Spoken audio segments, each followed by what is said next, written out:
నీ మెడలో బోసిగా ఉంటే నేను చూడలేను. మొదలుపెట్టిన చోటుకే వచ్చాం. అయినా అవమానాలు చాలు. ఈ రాజకీయాలు పదవులు మనకొద్దు. ఒక్క ఎలక్షన్ కొడితే చాలు, పోయిందంతా వడ్డీతో సహా ఒళ్ళోకొచ్చి పడుతుంది. ఎవరి కోసం? నీకోసం. అలా అనుకొని నిన్ను మోసం చేసుకుంటున్నావు. రాధా, నా కోసమే నువ్వు ఈ పరుగు మొదలు పెట్టావు నాకు తెలుసు. కానీ మధ్యలో నీ రాధను మర్చిపోయావు. సీఎం పదవి తప్ప నీ కళ్ళకి ఇప్పుడు ఇంకేం కనిపించడం లేదు. నువ్వు అనుకున్నది సాధించడానికి నేను నిన్ను మర్చిపోయానా? చెప్పేది విను. చేసినంత ఎవరి కోసం? సీఎం పదవి కోసం కాదా? కాదంటే ఇప్పుడే వదిలే. కుదరదు.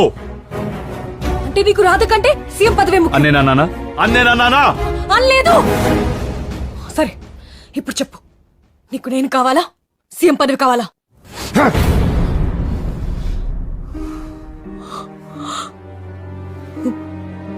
అర్థమైంది. ఎక్కడికి? నా కళ్ళలోకి చూడకుండా ఉండలేను అన్నావు. కానీ ఇప్పుడు ఉండగలవు అని తెలిసింది. అర్థమైంది.